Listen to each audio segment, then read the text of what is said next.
Ang sabi niya dito, sabi niya po mga kapatid, sige at maganda naman yung kanyang sinasabi, hindi po anghel si Kristo. Hebreo 1:4-7. So, alam naman natin yan, ang ibig sabihin yan. Sige, para maging ma-fair lang, ibasahin natin yan. Hebreo 1:4 hanggang 5. Dalawang talata lang naman yan. Tingnan niyo po mga kapatid, sinabi na natin kayo na hindi anghel si Kristo, kundi titulo yan. Ang pinagtataka ko, bakit hindi niya na... parang wala siyang naririnig. Anyways, ganun talaga kung close-minded. Kahit na sinabi mo na hindi tumatalab. Naging lalong mabuti kaysa mga anghel. Palibhasa'y pag nagmana ng lalong marilag na panangalan kay sa kanila. 5.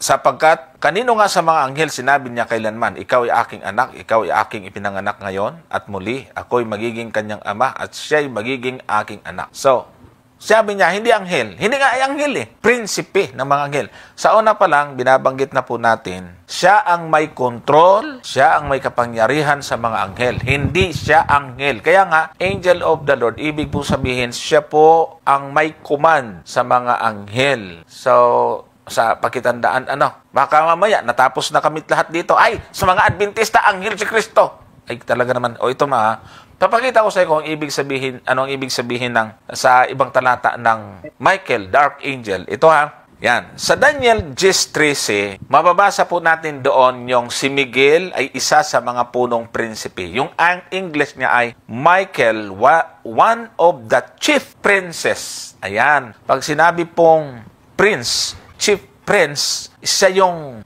nangungulo o siya yung pinakamataas ng mga anghel. Sa verse 21, si Miguel na inyong prinsipe. Michael, your prince. Prinsipe siya ng mga anghel. Hindi siya anghel, 12:1. Si Miguel na dakilang prinsipe. Michael, the great prince. Sa Judas 9, Arkanghel Miguel. Sa English, Michael, the Archangel. Pagdating sa Revelation chapter 12 verse 7, si Miguel merong mga anghel. Kaya ang tawag sa kanya, Michael and his angels.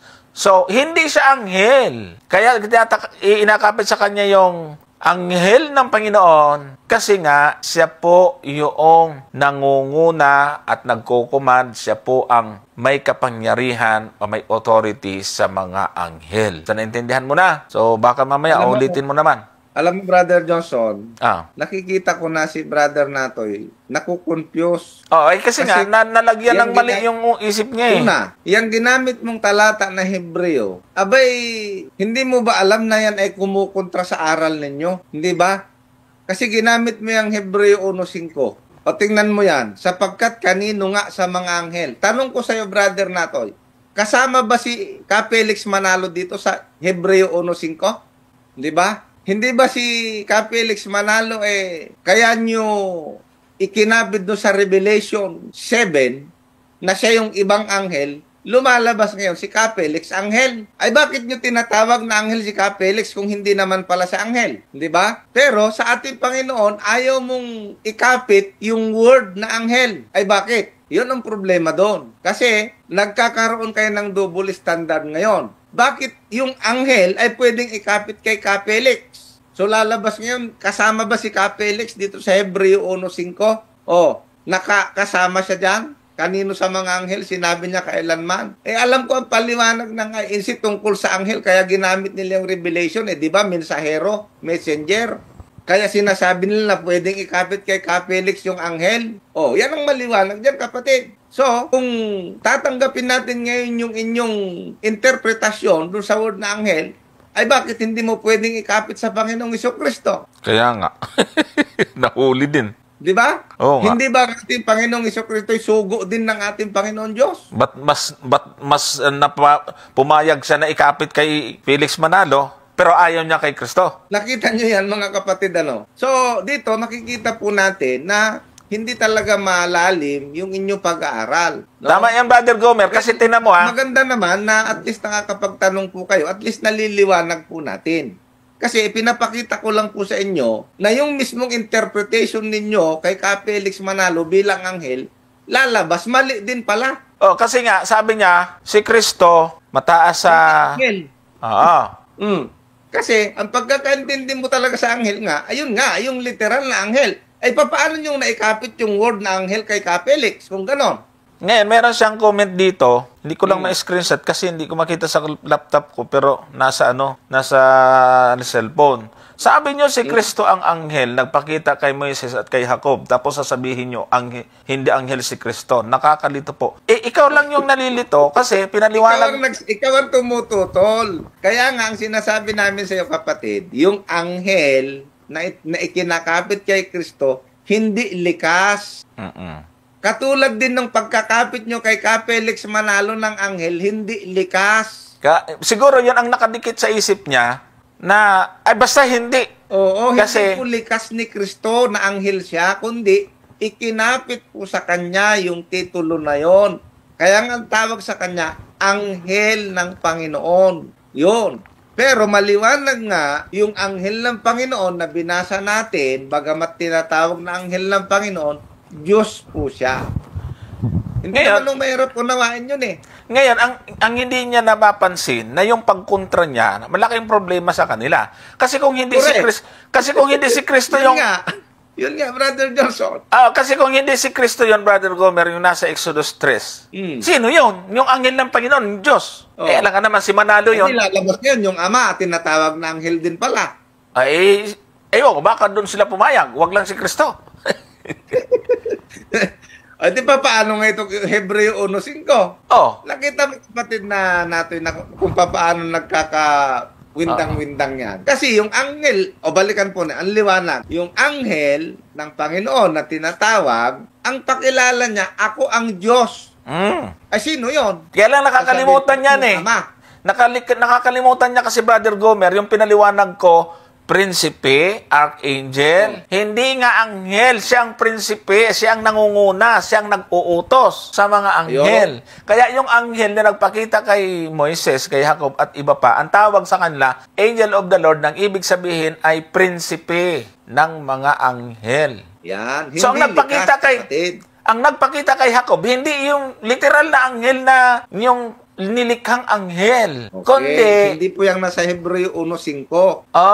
Kasi kung ang alam mo lang na anghel nga sa Biblia ay yung mga yan, yung nasa Hebreo 1:5. Parang lumalabas tuloy. Kapit kay Kapelix Manalo. Parang pinalalabas niya, Brother Gomer, na tinuro natin na si Kristo, literal na anghel, o yung created angel, nagpakita kay Moises. Tapos, naging Kristo. Ang sinasabi ho natin, yung anghel dyan, titulo, hindi likas. Hindi nga, Yun ang dapat mong maintindihan. Ayun nga nagiging problema. Kaya tuloy, ano siya ng mga kapatid. Kasi, naintindihan na lang lahat eh. Kaya yung gamit mo dyan sa Hebreo 1:5, ay kahit sa inyong aral, kumukontra ngayon yan. Ay bakit? Ay tinawag niyong anghel si Kapelix eh. Nakita mo? Sana maintindihan mo yun. Kumukontra ngayon yung Hebreo 1:5 doon sa inyong paniniwala na si Kapelix yung anghel doon sa Revelation. Kasi si Kapelix hindi naman anghel kundi tao. Nakita mo? Ay ngayon ayaw mong ikapit sa ating Panginoon yung salitang anghel kahit titulo lang. Natawa na naman ako sa comment ni Brother Floro Oliveros. Lasing ata si Natoy. Ganyan kasi pag lasing hindi maintindihan. Ang tawag sa amin pag ganyan ay utita. Saan kayong probinsya ito? Ano salita yun? Ayan po yun. Yung, wag mong isipin na ang ating Panginoong Jesucristo ay anghel sa likas. Hindi po ganon. Yan ang dapat mong maintindihan. Para hindi ka malito. Ayan. Yan mga kapatid, at least na sa pamagitan ni Brother Natoy, nalilinaw natin na mabuti. Hindi po anghel si Kristo Pangulo, prinsipe, archangel, leader ng mga anghel. Kasi minsan, pati yung mga kapatiran natin nalilito, anghel ba si Kristo? Hindi po. Ang tawag lang sa kanya, ang pagkakagamit ay angel of the Lord. Pero nilinaw po kasi ang ibig sabihin yun, archangel, prinsipe, no?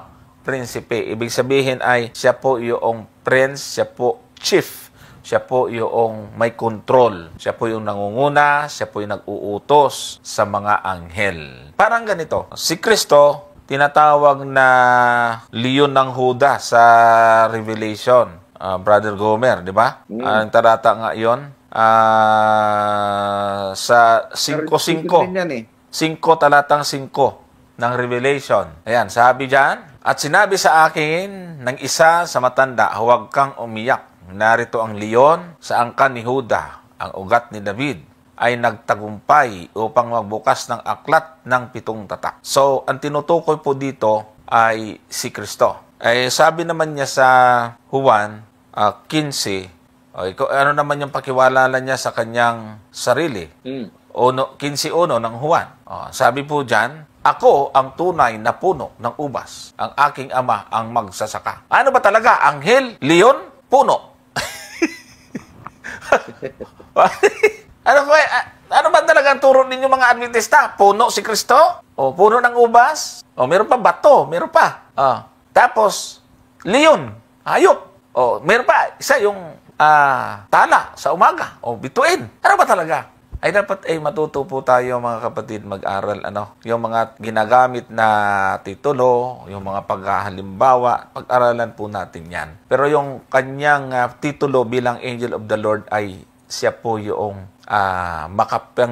may kapangyarihan na mag-utos sa anghel. Yan 'yon. Kaya nga yung sa unang Tesalonica, alam niyo po mga kapatid, yung sigaw ng arkanghel dito, yung archangel sa unang Tesalonica 4:16. Anong klaseng tinig ng arkanghel ito na nabuhay yung mga patay? Sapagkat ang Panginoon din ang bababa mula sa langit. So sino yan? Si Kristo yan. Na may sigaw, may tinig ng arkanghel at may pakakak ng Diyos. At ang nangamatay kay Kristo unang mga bubuhay na mag-uli. So yung tinig yan ng arkanghel, siya yun yung bumababa. Hindi naman sigaw yan ng mga anghel kasi trompeta naman yan ayan, may tinig, may pakakak Hindi naman habang sinihipan ng pakakak panay sigaw ng mga anghel. Yung boses ng ating Panginoon ang bubuhay doon sa mga namatay. Siya yung arkanghel dyan.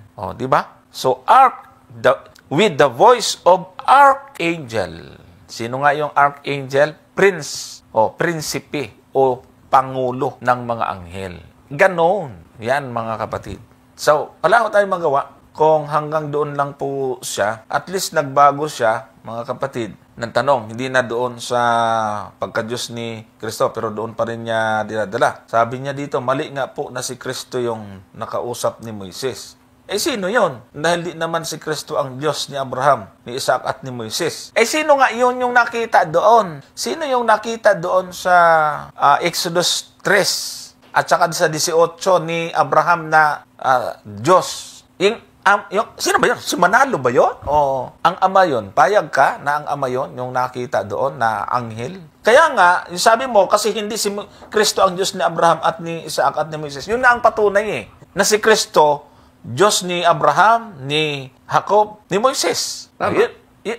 Binabaliktad mo na hindi siya ang Diyos. Siya nga yun Kasi hindi naman nakita ang ama Ang nakita yung nakikitang lalaki, anghel ng Panginoon, yon. Ngayon, ang problema mo, kung hindi si Kristo yon, di yung ama yon. Ang problema ngayon, sa 1:18 ng Juan, wala pang nakakita sa ama. Yun yung malaking problema po doon. Hindi mo yan mapag-uugnay, Brother Natoy, kasi nga, kung sasabihin mo ngayon, yung nakita ni Moises, yung ama, ang tawag doon ay anghel ng Panginoon. Di yung anghel ng Panginoon tuloy. Para sa iyo, yung ama anghel. Yun ang mas lalong di ba ang tawag doon anghel ng Panginoon doon sa nakita ni Moises? Ang liwaliwanag. Yung kausap ni Moises, sino ba? Tingnan natin Exodo 3:2. Kaya nga. Sabi mo, hindi si Kristo yan. Malaking problema yan. Sabi mo tingnan mo. Sabi diyan, at ang anghel ng Panginoon ay nagpakita sa kanya. So sabi mo, hindi ito si Kristo. Sino ngayon ito? Tingnan natin. Napakita sa kanya sa isang ningas ng apoy na mula sa gitna ng isang mababang punong kahoy. Siya ay nagmasid at narito. Ang kahoy ay nagniningas sa apoy at ang kahoy ay hindi natutupok. Sino ngayon itong anghel ng Panginoon na ito? Basahin natin yung 4. At nang makita ng Panginoon, kita mo nga, di yung Panginoon nga yan. Sino yan? Yung ama. Malabo lalong yung ama yan. Ay tinawag siya ng Diyos. Ayan na, Diyos na. Itong anghel ng Panginoon na nagpakita sa kanya, Diyos pala ito. Tinawag siya ng Diyos mula sa gitna ng mababang punong kahoy at sinabi, Moises, Moises, at kanyang sinabi, narito ako. Napakaliwanag niyan. Na yung anghel ng Panginoon na yan, siya yung nagpakita kay Moises at yan pala ay Diyos. Di ba? Malabo ba yan? O tingnan natin yung talatang 16. Sabi niya rito, yumaon ka at tipunin mo ang mga matanda sa Israel. Tapos anong pakilala niya? Sabihin mo sa kanila, ang Panginoon, ang Diyos ng inyong mga magulang, ang Diyos ni Abraham, ni Isaac at ni Jacob, ay napakita sa akin. Ay, sino yung napakita sa kanya? Ay, balikan natin yung talatang 2, Brother Joshua. O, tingnan mo. Balik sa talatang 2. At ang anghel ng Panginoon ay napakita. Sinong napakita? Nakita mo yan, kapatid. E, paano mong lalabuin yung talata na yan? Ang napakita sa kanya, anghel ng Panginoon. Pero doon sa talatang 16, nagpakilala yung anghel ng Panginoon na napakita sa kanya, Diyos. O. Ngayon, kung sasabihin mo yung ama yan, ay malaking problema nyo yan. Kung yung sabihin yung ama yan. Ay kanina nga, hindi mo matanggap na anghel si Kristo. Eh di lalabas ngayon, kung hindi mo matanggap na anghel si Kristo, tapos itong anghel ng Panginoon ay Diyos, tinatanggap mo na ngayon na ang anghel ay ama. Meron siyang paliwanag, Brother Gomer. Tingnan natin paliwanag niya. Kaso lang, ito yung sinasabi ni ADD dati na palabo. Anghel nga ng Diyos yon. So, ang anghel talaga daw ng Diyos yon. Nagsasalita ang Diyos sa pamamagitan ng anghel. Wala. Bakit hindi inyo maunawa? Wala kang makikita doon sa talata na sinabi ng anghel ng Diyos na ako'y sinugo ng Diyos. Bakit hindi inyo maunawaan? Alangan namang sabihin ng Diyos sa anghel, sabihin mo sa kanya, ako ang Diyos ni Abraham, Isaac ni Jacob, ay iba ang sasabihin ng anghel. O kita mo na, sa kanya tumama yung argument niya. Kasi kung anghel talaga yon, dapat sabihin ng anghel, pinapasabi ng Diyos. Yun, dapat. Kasi, hindi niya sasabihin ako ang Diyos. Tinan mo, Brother Gomer, ha? Sabi niya, anghel talaga yon. Kung anghel talaga yon, bakit sinabi niya, ako ang Diyos ni Abraham? Okay. Kaya yung sinasabi niya, alangan namang sabihin, di lapastangan yung anghel. Bakit sinabi niya, kung anghel pala talaga siya, bakit sinabi niya na ako ang Diyos ni Abraham, ni Isaac, ni Jacob? Dapat hindi niya sinabi yun kasi anghel siya. Correct. Yung hindi nakakaunawa dyan, kapatid. Huwag mong idamay kami dyan. Yung argument niya, yun din yung sumira sa paniniwala niya. At least nabigyan tayo ng idea na mali talaga si Brother Natoy. Kasi sabi niya, anghel nga ng Diyos yun. Nagsalita ang Diyos sa pamamagitan ng anghel. Bakit hindi niyo maunawaan? Ikaw yung hindi makaunawa. Tapos sabi niya, alangan sabihin ng Diyos sa anghel. Sabihin mo sa kanya, ako ang Diyos. Yun na nga. Alangan namang sabihin niya. Kaya, hindi anghel yun. Ayun talagang dapat sabihin. Kasi nga, hindi anghel yun. Kasi kung anghel yun, ay dapat hindi alangan sabihin. Dapat sinabi talaga ng Diyos yun. Kasi, parang inutusan ng Diyos ang anghel na magpanggap na Diyos. Kaya nga, at walang ganon, Brother Johnson. Ay, hindi pwede. Kalapastamanan nyo. Walang ganon sa tala ng Biblia. Kapag ka nagbasa ka ng Biblia, kapatid na Natoy, kapag totoong anghel yung sinusugo, ay magpapakilala yon na isinugo siya ng Diyos. Hindi siya magpapakilala parang siya ang Diyos. Mali ka doon sa sinasabi mo. Saan ka naman nakakita na isinugo ng Diyos yung anghel, nagpakilalang siya mismo yung Diyos? Wala. Halimbawa na lang, magbigay tayo ng halimbawa, Brother Jorso. Dito sa Daniel, tingnan mo, nung isugo ng Diyos si Anghel Gabriel, ganun ba magsalita katulad ng anghel ng Panginoon? Hindi. Hindi Inihihiwalay niya yung kanyang sarili sa Diyos. Tama. Yan ang dapat mong maintindihan. At yung anghel ng Panginoon, sinasamba. Yung mga anghel na sinusugo, hindi nagpapasamba. Yan ang pagkakaiba. Yan ang dapat mong maintindihan. Kung talagang anghel lang yon, as in anghel na nila lang, ay bakit sinasamba? Yun. Sana sinabi ng... Yung tunay na anghel na sinusugo, pag sinamba mo, hindi sila papayag. Sana Brother Gomer, sinabi ng Diyos na pag sinamba ka, hayaan mo lang. Kasi yan ang sugo ko. Mayroon siyang reaction dito. Sabi kasi ni Brother Bernard Marquez, Natoy, kung gumagamit ang Diyos ng tagapagsalita, yung magsasalita ay hindi gagamit ng first person pronoun na ako. Tama si Brother Marquez. Ngayon, ang comment niya, kung ano ang iniutos sa'yo sasabihin, babaguhin mo ba? Ayun nga ang problema Saan mo nakuha na inutusan lang siya ng Diyos dito? Wala nga Saan mo naman nakuhang inutusan siya? Napakalabo naman nun. Wala. Pag inutusan... Sana sinabi ng anghel, ako sinugo ng Diyos. Wala man. Wala naman. Saan mo ba kasi nakuha yan?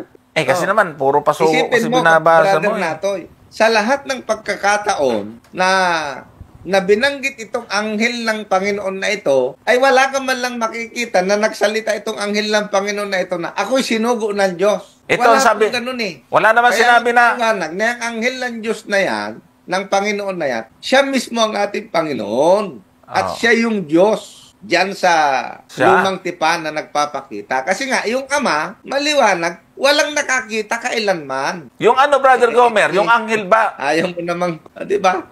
Yung Walang nakakita roon. At kung anghel talaga yan, kaya nga ito, babasahan kita ha, tingnan mo, ito yung talagang tunay na anghel na isinugo. Yan. O tingnan natin sa Daniel 9. Sa Daniel 9, ang talata 21. O tingnan mo, ito yung tunay na anghel. Yeah. Oo, samantalang ako'y nagsasalita sa panalangin, ang lalaking si Gabriel na aking nakita sa pangitain noong una na pinalipad ng maliksi. Hinipo ako sa panahon ng pag-aalay sa hapon. Tapos, 22.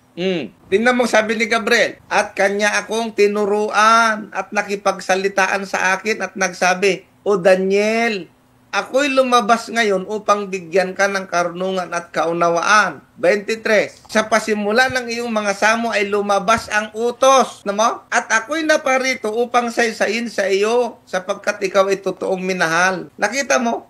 Ito yung tunay na anghel na isinugo ng Diyos. Pero yung anghel ng Panginoon, wala kang makikitang ganitong picture ng pakikipag-usap, kapatid. No? Yan ang dapat mong makita dyan. Kaya wag mo nang ipilit yung pangangatwiran mo kasi hindi talaga makakalusot eh. Kaya nyo naisip yung ganyang palusot kasi wala na kayong ibang mailulusot. Yan ang totoo. Oo, tama.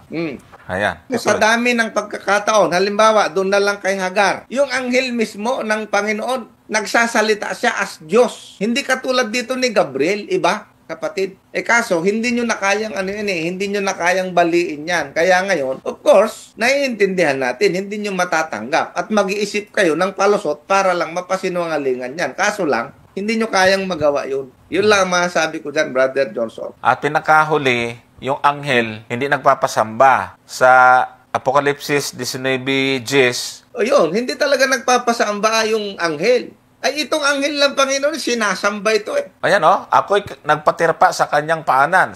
Gusto sambahin ni Juan yung anghel upang siya'y aking sambahin. At sinabi niya sa akin, ingatan mong huwag gawin yan. Ako'y kapwa mo alipin at ang iyong mga kapatid na may patutuo ni Jesus. Sumamba ka sa Diyos sapagkat ang patutuo ni Jesus ay isang espiritu ng hula. Ito ang totoong anghel. Nang sasambahin siya ni Juan, ayaw niya. At ito ang sinasabi talaga ng anghel na hindi siya yung Diyos. Alipin din siya. Buro mo, pagka sinabi mo, anghel talaga yun, di alipin niya yun. Bakit nagyabang naman yung anghel na yun? Pumayag na sambahin siya. So, malila.